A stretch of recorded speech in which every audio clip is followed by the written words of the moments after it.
Selamat pagi pemirsa, apa kabar Anda di pagi hari ini? Senang sekali saya Graciela Taime dapat menjumpai Anda dalam Berita Papua. Sejumlah berita menarik dan teraktual telah berhasil dirangkum tim redaksi kami.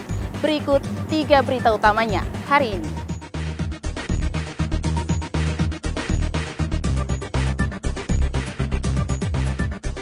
Delapan jenazah korban pembantaian kelompok kriminal bersenjata diterbangkan ke kampung halaman. Unjuk rasa mahasiswa tolak pemekaran provinsi di kota Jayapura dibubarkan polisi. Syarat penerbangan terbaru belum diterapkan di kota Sorong.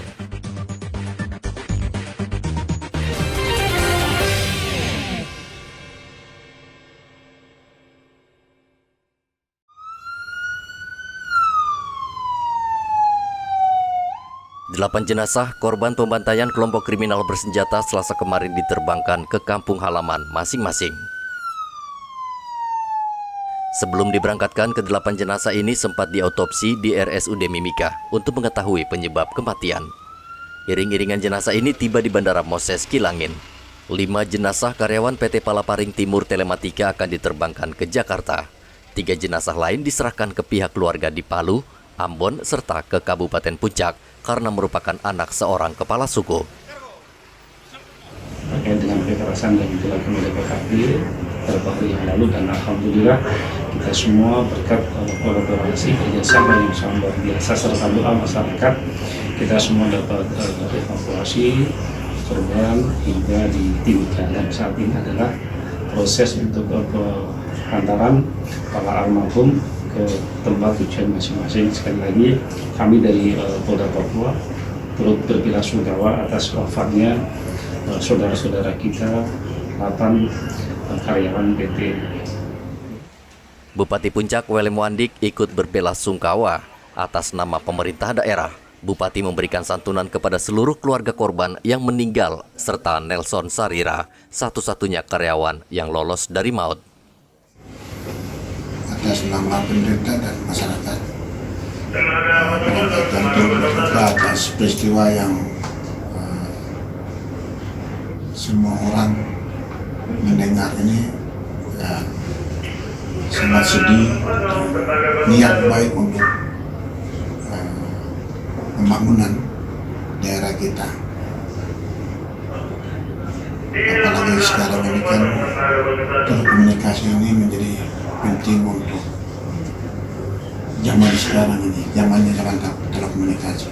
Namun sekarang peristiwa terjadi sehingga kami sebagai masyarakat dan pemerintah menyampaikan turut berduka atas peristiwa ini. Semoga keluarga yang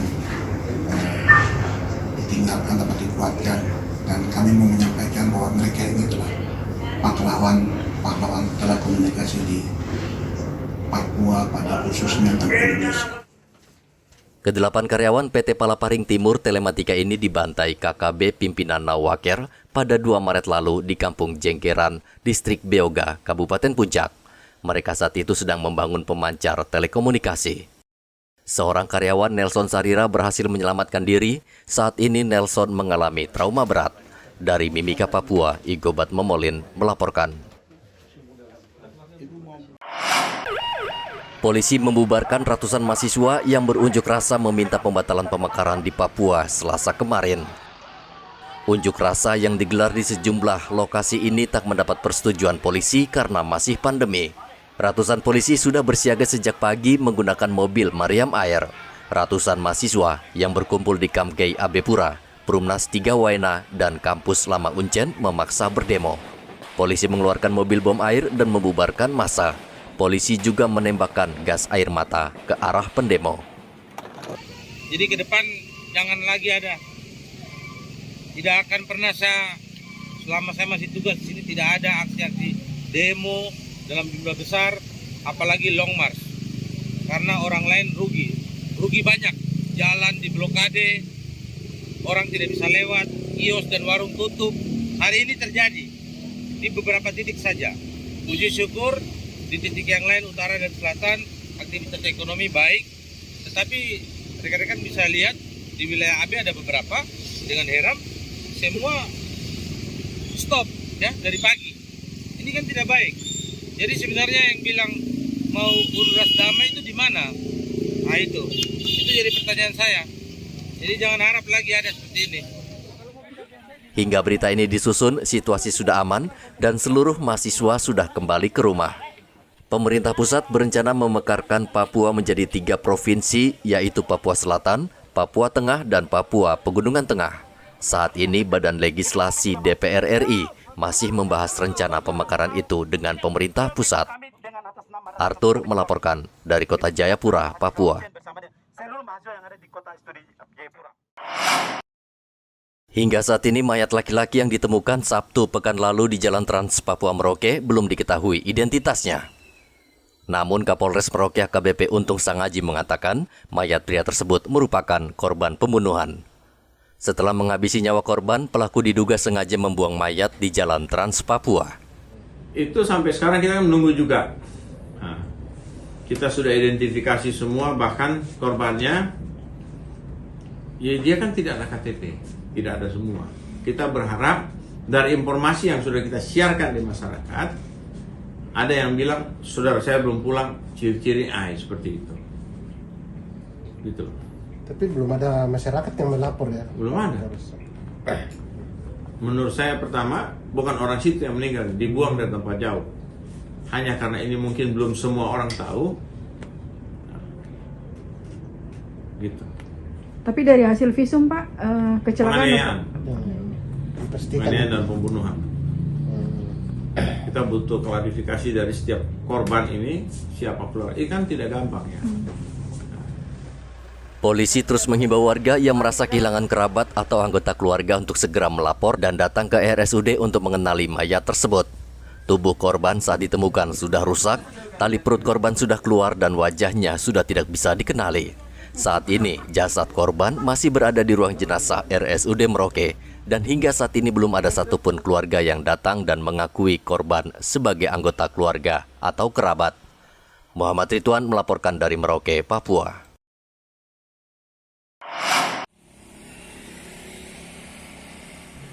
Bandara Domine Edward Osok Sorong Selasa kemarin masih memberlakukan aturan perjalanan yang mewajibkan penumpang menunjukkan surat bebas COVID-19 sebelum bepergian. Petugas di bandara masih disibukkan dengan antrian validasi penumpang yang harus menunjukkan hasil tes antigen sebelum masuk ruang tunggu bandara. Florentina, salah seorang penumpang, menuturkan sudah mendengar rencana pemerintah yang tidak memberlakukan lagi syarat tes antigen atau tes PCR saat bepergian. Namun saat ini ia masih harus menyerahkan hasil tes antigen sebagai syarat bepergian. Mungkin belum disosialisasikan betul ke masyarakat. Jadi kemarin kami mau berangkat, kami semua swab antigen. Setelah itu baru ada berita bahwa mau ditiadakan yang sudah booster. Kebetulan kami semua ibu-ibu yang hadir ini sudah lengkap sampai vaksin ketiga. Cuma karena itu kurang sosialisasi mungkin. Jadi kami tidak tahu kalau sudah dibebaskan dari swab antigen dengan PCR. Tanggapannya seperti apa Bu, langkah pemerintah ini? Tanggapannya ya senang, tidak memberatkan masyarakat. Namun kembali juga disadari buat kita semua untuk tetap protokol kesehatan masih tetap diperhatikan karena virus itu belum hilang. Jadi masker masih tetap harus digunakan kalau memang kita harus berangkat. Ini mau perjalanan kemana Ibu? Kami grup ibu-ibu istri pensiunan mau wisata ke Makassar. Humas Bandara Dio Sorong Teguh mengatakan Bandara Dio Sorong hingga saat ini belum menerima surat edaran dari pusat. Ia berjanji jika sudah menerima surat, Bandara Dio akan memberlakukan aturan tersebut. Mungkin dari malam kita sudah melihat bagaimana Pak Menteri Mapes, Pak Luhut Binsar Panjaitan memberikan statement bahwa bila sudah menggunakan vaksin lengkap, bisa terbang menggunakan dalam ini ke pesawat terbang tanpa antigen. Namun sampai saat ini kami khususnya Bandara Dio belum mendapatkan SE yang dimana menyatakan bahwa penumpang yang melaksanakan kegiatan penerbangan menggunakan pesawat udara bebas dari menggunakan antigen. Jadi kita masih menggunakan SE yang lama. Dalam hal ini masih SE nomor 22 tahun 2021 dan SE Menhub nomor 96 tahun 2021 yang dimana tetap pengguna transportasi udara yang 2 kali vaksin menggunakan antigen dan 1 kali vaksin menggunakan PCR. Kami masih menunggu edaran resminya. Mungkin sampai saat ini lagi di konsolidasi di kantor pusat, di mana ada dari, nah di sini ada pernyataan Kementerian Perhubungan dan ini dari Ibu Adita Irawati. Pemerintah berencana mencabut aturan tes antigen dan tes PCR bagi pelaku perjalanan domestik. Pelaku perjalanan hanya diwajibkan menyerahkan bukti vaksinasi dosis pertama dan kedua. Topan melaporkan dari Kota Sorong, Papua Barat. Assalamualaikum. Yuk ikuti lomba membaca Al-Quran Kori-Kori Cilik Indonesia. Kirimkan video membaca Al-Quran ke koricilikindonesia@gmail.com. Format video HD dan landscape dengan durasi maksimal 5 menit. Cantumkan nama, tanggal lahir, alamat, dan nomor telepon peserta. Video membaca Al-Quranmu ditunggu sampai tanggal 10 Maret 2022. Saksikan Kori-Kori Cilik di A2 TV.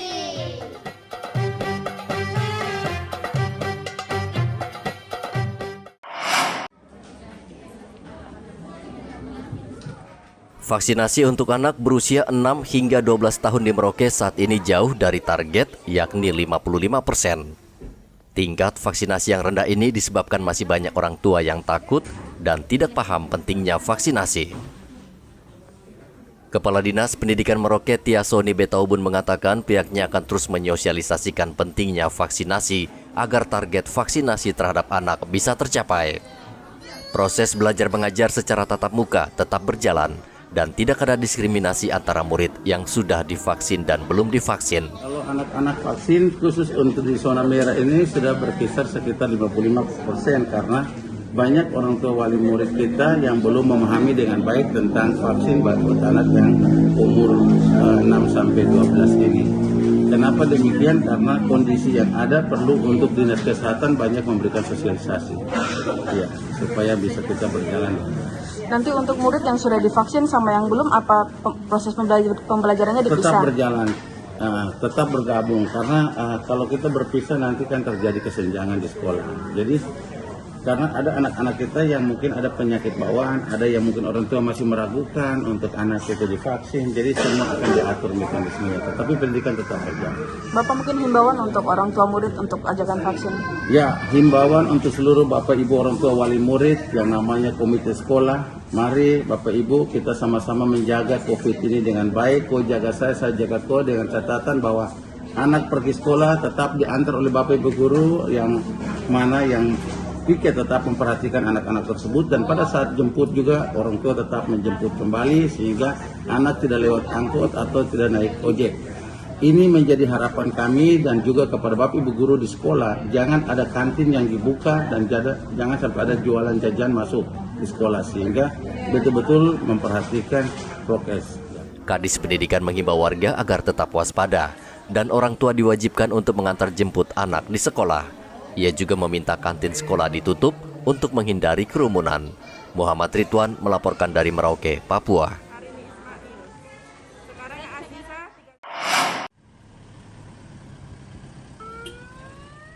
Polisi menggelar razia dan berhasil menyita 14 parang, 1 kapak di beberapa kawasan yang rawan di Merauke Selasa kemarin. Razia digelar Polres Merauke karena kasus kriminalitas, khususnya kejahatan di jalanan cenderung meningkat.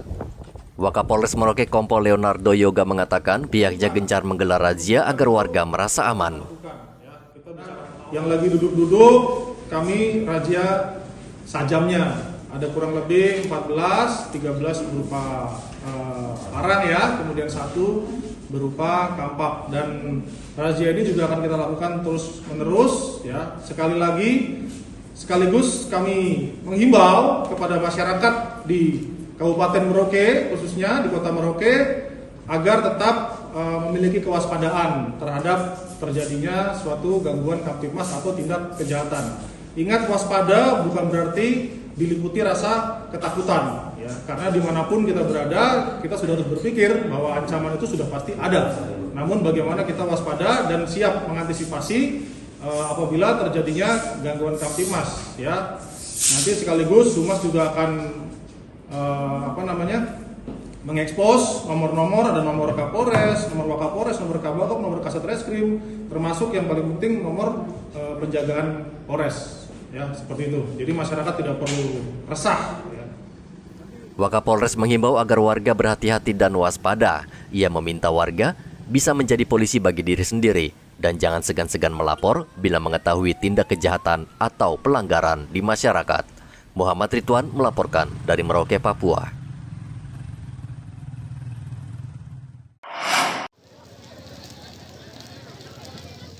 Puluhan warga memblokade Jalan Yosudarso, Manokwari, Selasa kemarin. Blokade jalan dengan membakar ban bekas itu karena warga marah terhadap salah satu unggahan warga Waropen yang diduga berbau ujaran kebencian.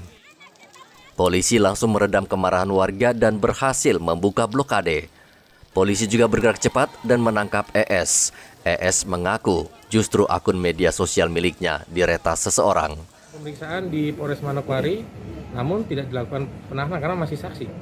Kami tidak masih statusnya adalah saksi. Dan apakah benar ada pengakuan bahwa dari yang terduga ini akunnya diretas? Pengakuan dari terduga bahwa akunnya terduga itu disampaikan dalam proses pemeriksaan, sudah disampaikan oleh terduga. Pengakuan dari terduga mengatakan bahwa akunnya diretas, sah-sah saja. Nah, tinggal makanya kami sekarang melakukan proses pembuktian itu diretas atau tidak, dan itu memerlukan waktu. Dan terkait dengan terkait pemeriksaan saksi ahli, kami sudah melakukan pemeriksaan saksi, akan melakukan pemeriksaan saksi terhadap ahli bahasa, kemudian ahli IT, ahli digital forensik, dan juga ahli pidana. Untuk substansi itu menjadi bagian dari kami. Pak Kapolres, pemeriksaan untuk terduga sudah hari ini yang kedua. Kemarin hari pertama, hari Sabtu kita lakukan estafet mulai dari Jumat tiba, Sabtu dilakukan pemeriksaan, kemudian hari ini pemeriksaan tambahan kembali. Berarti bahwa ada ditegaskan bahwa tidak ada penahanan ya? Untuk penahanan belum dilakukan. Kami tidak melakukan penahanan terhadap terduga karena status masih terduga. Untuk membuktikan pembelaan ES, polisi telah meminta saksi ahli digital forensik dan memastikan apakah akun miliknya benar-benar diretas. Keterangan saksi ahli ini nanti akan dikonfrontir kepada pelaku. Gubernur Papua Barat Domingus Mandacan meminta warga tetap tenang dan menyerahkan kasus tersebut kepada polisi. Kepada pihak polisian, ya, keluarga besar Ansus, ya, keluarga besar Pak, itu semua menyerahkan kepada pihak kepolisian, sehingga mereka usut, ya, siapa yang gunakan ini anak perempuan ini punya akun ini. Dan pada akhirnya ketahuan juga kita tidak urus sendiri, kita serahkan juga kepada pihak polisi untuk proses secara hukum, ya toh? Itu semua dukung ya. Sebelumnya, akun milik ES mengunggah kata-kata menghina dan rasis terhadap salah satu suku di Manokwari. James Aisoki melaporkan dari Manokwari, Papua Barat.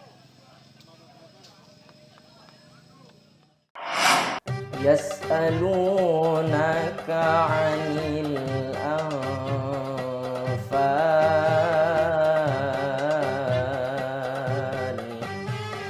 afa imma ta'au kutilang qalabtum ala aqabikum. Yuk kirimkan video Muslim Junior membaca Al-Quran untuk mengikuti lomba Qori Qoria Cilik Indonesia di Ajwa TV dengan ketentuan sebagai berikut.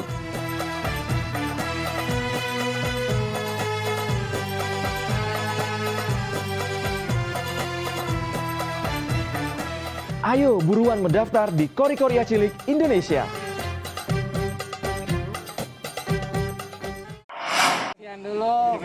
Setelah bersih baru kasih makan. Sejumlah polisi mengikuti pelatihan ternak babi yang digelar di peternakan Marten Parerung di kota Jayapura Selasa kemarin.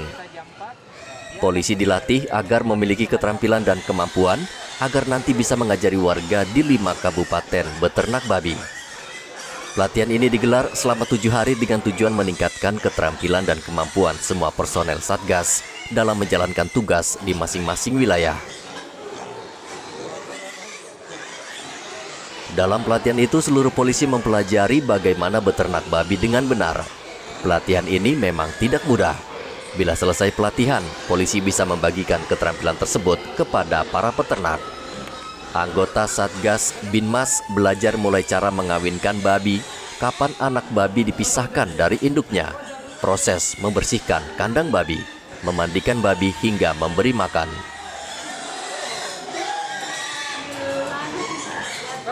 Dari anggota Satgas Binmas Noken dari Operasi Damai Kartens 2022, kami berharap banyak dari Balai Pelatihan Keterampilan di bidang peternakan babi yang dibina langsung oleh Kepala Dinas Pertanian dan Tanaman Pangan Provinsi Papua. Di sini kami berlatih cara berternak babi yang baik dan benar, yang dimana nantinya ilmu ini akan kami tuntunkan dan kami berikan kepada para peternak yang ada di wilayah pegunungan sana. Di sini kami belajar bagaimana cara berternak babi, baik itu dari cara mengawinkan babi, cara babi melahirkan, di usia berapa anak babi dipisahkan dari induknya, bagaimana cara memberikan makan kepada babi, membersihkan kandang babi, memandikan babi, yang dimana nantinya ilmu-ilmu ini diharapkan dapat meningkatkan kualitas dari hasil panen peternakan babi di pegunungan sana. Pelatihan ini merupakan bagian dari pendekatan humanis atau pendekatan kesejahteraan yang terus dilakukan polisi di tengah semakin brutalnya kelompok separatis meneror warga. Arthur melaporkan dari Kota Jayapura, Papua.